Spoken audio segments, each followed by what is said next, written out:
Salut à tous, c'est Gorgus, j'espère que vous allez bien. On se retrouve pour une énième vidéo, compte rendu achat, cash, internet, etc. Donc je viens un petit peu de me réveiller, donc excusez-moi si j'ai la voix un petit peu barbouillée. Allez, c'est parti, on commence avec du DVD. Et dans un premier temps, un DVD que j'ai enfin reçu, il s'agit du film de Benzaï. Voilà un film que j'ai aimé, sans pour autant l'adorer. Mais voilà, une bande son très sympa et un film qui parle un petit peu de son adolescence caricaturée en gros. Voilà, je voulais le posséder puisque je suis fan du personnage et de son émission. Donc voilà, je l'ai enfin reçu. Ensuite, en cash, j'ai pu trouver encore quelques DVD sympas comme le DVD collector de Akira. Hop. Les noces funèbres de Tim Burton. Donc tout ça c'était à 1€, hein. Sauf le DVD de Benzaï évidemment. Ensuite je cherchais Appleseed le numéro 1, pensant l'avoir trouvé avec cette édition limitée. En fait il se trouve que c'est juste les bandes son, donc il devait encore y avoir un DVD dans un fourreau il me semble. Donc tant pis, je l'ai pas encore trouvé. Ensuite un Miyazaki avec Le Château dans le ciel, super celui-ci. Et enfin, un film que j'ai envie de revoir, il s'agit de Signe avec Mel Gibson. Donc voilà, histoire d'extraterrestre, un petit peu lent ce film, mais j'avais vraiment aimé la fin. Et j'avais pas tout compris à l'époque, donc voilà, j'ai vraiment envie de le revoir.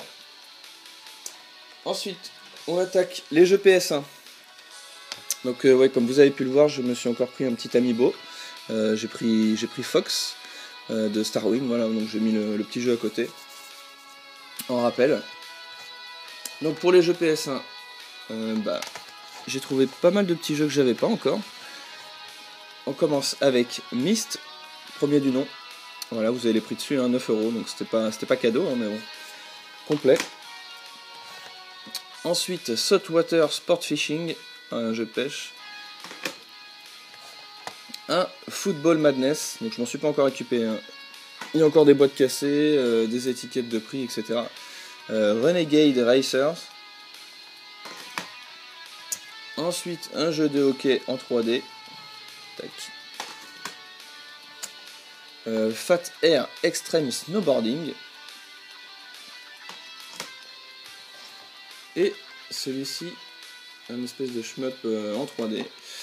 Total Eclipse Turbo, j'ai l'impression que c'est écrit en dessous, mais c'est pas écrit sur le côté. Bref. Voilà, donc tout ça c'était en cash, hein, vous avez les prix dessus, 3€. Bon, c'était pas donné, mais voilà. C'est des jeux que j'ai pas pour la PS1, donc je me dois de les prendre. Ensuite, on a du Steelbook avec La Ligne Rouge. Voilà. Et Shaolin Soccer. J'avais adoré ce film. Donc je vais pas le regarder là parce qu'il est pas en français. J'ai juste pris pour le Steelbook, mais je sais qu'à l'époque j'avais vraiment adoré ce film. Bonne surprise, surtout que j'aime pas trop ce genre de film à la base, mais j'avais vraiment adoré celui-ci. Un jeu PS3 et pas des moindres. J'ai enfin trouvé la compile des jeux Mega Drive, donc plus d'une quarantaine de classiques, hein, c'est écrit dessus. Je l'ai eu pour 15€, frais de port compris, donc c'est vraiment un prix très correct. Voilà. Hop, je l'ai pas encore testé. Ensuite, on va attaquer avec un lot PS2. Hop là. Un lot PS2 que j'ai chopé il y a un petit moment et que j'avais mis de côté. Donc le tout, je l'ai eu pour... Je ne sais plus en fait. Je sais plus si c'est 25 ou 35€. Donc on va dire 30. Voilà, on va dire 30€. On va couper la poire en deux. Donc voici ce petit lot. Il s'agit de Splinter Cell. Donc évidemment celui-ci ne m'intéressait pas, hein, je vous le cache pas. En édition Platinum. Final Fantasy X. Et là on attaque. Tout le reste c'est des jeux qui m'intéressaient. Donc c'était vraiment un lot très intéressant. On commence par Dark Chronicle que je connais pas du tout. Donc celui-ci est sans notice. C'est pour ça qu'il n'est pas encore emballé. Hop. Ouais. Ensuite, un Dragon Ball Z Budokai 2. Hop. Un Devil May Cry 3 Special Edition. Un Devil May Cry 2. Devil May Cry 1. Hop. Ensuite, The Bouncer de Squaresoft. Odin Sphere de Square Enix, je connais pas non plus, sûrement un RPG. Ensuite on a Dragon Quest, l'Odyssée du Roi Maudit. Et ensuite le jeu pour lequel j'ai pris le lot en grosse partie, puisque les autres étaient intéressants aussi. Un jeu que j'ai très envie de me faire.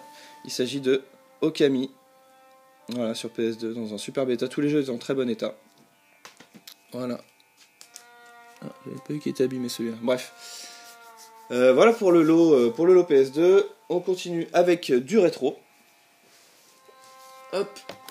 Donc j'ai reçu ma petite notice pour Tom et Jerry, ce qui me permet de compléter le jeu avec sa cartouche et sa boîte que j'avais trouvée toute seule. Hop. Ensuite, dans un cache dans le coin qui fait des prix très très corrects.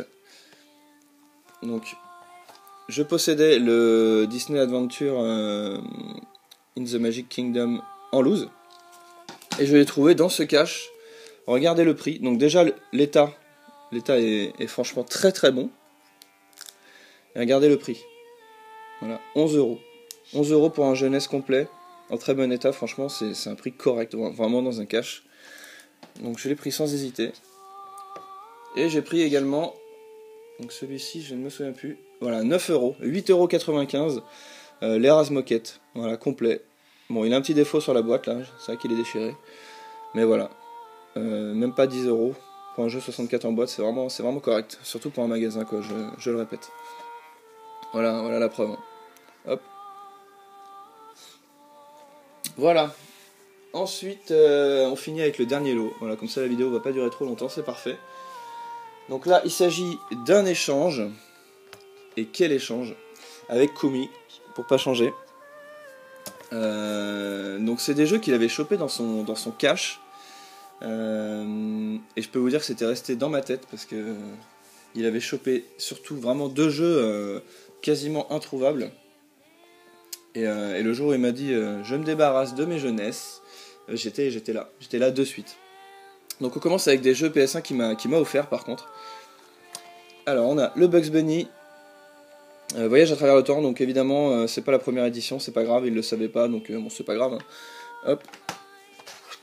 Ensuite là c'est du Pocket Prize, donc il n'existe pas en première édition, donc ça c'est bon. Donc c'est Stars Whip, une espèce de jeu, un puzzle game. NASCAR 99. Hugo, la quête des pierres solaires. Je crois que c'est le seul Hugo qui me manquait. Et ensuite, un petit jeu avec un titre anglais bien comme il faut. World's Scariest Police Chases. Ok. Voilà, que j'avais pas non plus. Par contre, j'en ai un autre qui ressemble beaucoup à celui-ci. Un espèce de Need for Speed ou poursuite quelque chose. Ouais, faut que je vérifie si c'est pas le même jeu avec le titre anglais quand même. Voilà. Et là, on attaque avec 4 jeunesses. Et 4 super jeux, en tout cas 4 superbes boîtes, j'ai envie de dire. On commence avec le Batman. Voilà, donc ils sont déjà emballés, il me les a envoyés avec les boîtes de protection. Ensuite, le Robocop 1.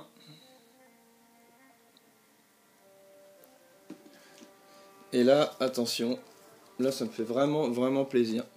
Donc on a Félix le chat. Donc ça c'est vraiment des jeux pas évidents à trouver complets. Tac.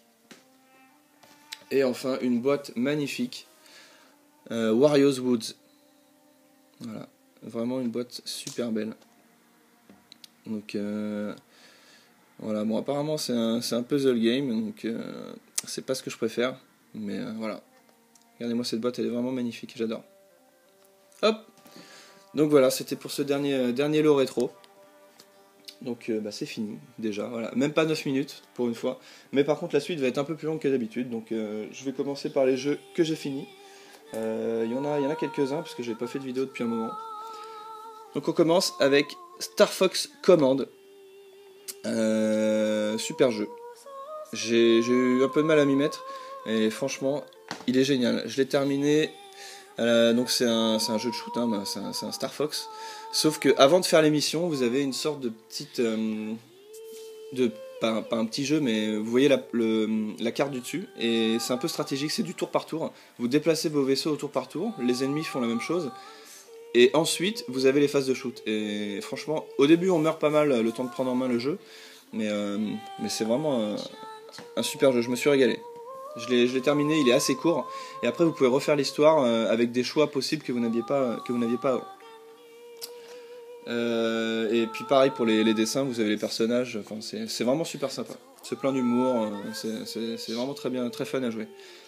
On continue avec Professeur Layton et la boîte de Pandore, que j'ai terminé également. Donc c'est le deuxième opus, si je dis pas de bêtises. Bon voilà, Professeur Layton, hein, ça fait travailler le cerveau, c'est très sympa. C'est plein de morale, etc. Non, très bon, très bon. Ensuite, un autre jeu très bon que j'ai terminé, qui est assez court, mais qui est vraiment très fun, le DuckTales remasterisé sur PS3. Bon, bah, il n'y a pas grand chose à dire, hein. C'est beau, les musiques sont cool, vous vous éclatez. Voilà, franchement, excellent. J'ai terminé également le Assassin's Creed, donc je l'ai déjà revendu. Le Unity, donc qui se passe dans Paris. Donc il est très joli, il est très beau, l'ambiance de Paris est vraiment très bien, il y a beaucoup de personnages affichés à l'écran, il y a des voix, ça parle de partout, comme vous avez un système 5 points, ça parle de partout, ça chante la Marseillaise, voilà, c'est l'époque de la Révolution, etc. C'est vraiment sympa, mais honnêtement par rapport au 4, le Black Flag, la durée de vie je la trouve assez courte, et surtout dans le 4 on avait la dimension du bateau qu'on doit améliorer, et des batailles navales quoi. Et malheureusement dans le 4 tout ça y est plus évidemment puisqu'on est dans Paris, donc on revient vraiment à un Assassin's Creed standard où on a quasiment que des missions d'assassinat. On a quelques missions annexes avec des énigmes, des petites énigmes à résoudre ou des meurtres à résoudre aussi, mais franchement je trouve que ça valait pas le 4. Voilà, le fait d'enlever les bateaux, ils auraient dû essayer de trouver quelque chose, je sais pas, mais voilà, ça reste un Assassin's Creed classique, très joli, mais bon, malheureusement, moi je finis par m'ennuyer en tout cas un petit peu. Mais ceci dit, il est très beau et l'ambiance était vraiment géniale, les monuments, bon voilà. Donc à la place, j'ai commandé celui-ci que j'ai reçu hier, voilà, The Evil Within, pour 33€, frais de port compris. Donc je vais sûrement le commencer aujourd'hui ou demain. Ensuite, j'ai commencé le Spirit Track, ça y est, je m'y suis mis sur DS. Donc je sais que celui-ci est pas spécialement apprécié. En fait, c'est juste le système, voilà, le système de déplacement, etc. avec le train. Voilà. Vous aviez le bateau avec le Phantom Hourglass. Bon bah là c'est le train. Bon, ça vaut ce que ça vaut, mais après au niveau des donjons et de la logique de jeu des Zelda, c'est génial, quoi. C'est toujours aussi bien. C'est juste le système de déplacement qui est un peu bizarre, mais ça se fait très bien. Un jeu que j'ai énormément apprécié, que je cherchais depuis un moment, une curiosité qu'on voit pas partout. Il s'agit de Overlord, voilà, Rising Hell sur PS3. Donc ça fait un moment que j'ai en fait le thème d'écran de ce jeu, et je l'ai trouvé cet été ahurissant quand j'étais descendu avec les youtubeurs. Et je l'ai commencé, je l'ai quasiment terminé, et je me régale. Voilà, vous incarnez un seigneur un seigneur noir quoi, et vous avez des petits larbins à votre horde en fait. Et vous les déplacez à votre guise, donc ils ont tous plusieurs caractéristiques. Et il y a donc des phases de combat, comme un peu de beat'em all, quoi, si on peut dire. Et surtout, il y a des énigmes un peu à résoudre avec vos gobelins, enfin vos larbins. Et c'est vraiment très cool. En plus, la notice c'est vraiment bien, je m'en suis pas mal aidé pour les pouvoirs et qui sont expliqués plus ou moins bien dans le jeu. Et on a également une minimap. Voilà, le seul petit reproche que j'ai à faire à ce jeu, c'est que ils nous disent les missions et un peu l'endroit où est-ce qu'ils sont, mais il n'y a pas de carte officielle avec un pointeur sur l'écran qui vous dit c'est ici quoi, comme sur Assassin's Creed. Donc du coup, quand on est un peu perdu, si on a lâché un peu le jeu, c'est un peu chiant des fois de retrouver l'endroit où il faut aller, mais bon, il est vraiment cool. Si on le lâche pas, ça se fait assez facilement. Ensuite, c'est pas fini, j'ai commencé pas mal de jeux. Donc sur la DS XL, j'ai aussi payé un thème. Donc je vais baisser cette musique là. Voilà, j'ai pris le thème Link évidemment pour aller avec la DS Zelda. Donc là on peut le voir à l'écran en haut et en bas. Et surtout il y a la musique. Et ça j'ai trouvé ça plutôt cool. Donc je l'ai payé 2€ le thème. Donc quand vous faites défiler, et ben voilà. Voilà, c'est Link Zelda Between Two Worlds je crois. le dernier. Donc qu'est-ce que j'ai pris sur le eShop? J'ai aussi pris celui-ci que j'ai commencé, le Megaman 1. Voilà, donc vraiment dur. Faut vraiment faire les niveaux pas mal de fois avant d'y arriver correctement. Donc au début je voulais pas, parce qu'évidemment avec cette version là on a les save states qui nous permettent de sauvegarder quand on veut et de reprendre à n'importe quel endroit. Donc je m'étais fixé pour objectif de ne pas utiliser la save state pendant un niveau en fait. Voilà, vraiment enregistrer dès que j'ai fini un boss. Donc j'ai réussi pour les 3 premiers boss. Et franchement pour le monde de la glace, là je peux vous dire que j'ai utilisé la save state parce que j'en pouvais plus. Donc voilà, maintenant je l'utilise au moins avant un boss parce que j'arrive plus à les passer sinon. Je trouve ça trop dur. Donc voilà, mais en tout cas il est vraiment très fun. Voilà, bah, c'est terminé. Une vidéo un petit peu plus courte que d'habitude, 16 minutes. Je sais pas si on se reverra avant les fêtes et le jour de l'an, donc je vous souhaite à tous de très bonnes fêtes de fin d'année, de très bonnes fêtes de Noël ainsi que de bonnes fêtes de veille de jour de l'an, quoi, tout simplement. On se retrouve sûrement l'année prochaine, ou peut-être avant, je ne sais pas si je me motive à faire une vidéo. Donc voilà, je vous fais des bisous et je vous dis à bientôt. Salut tout le monde!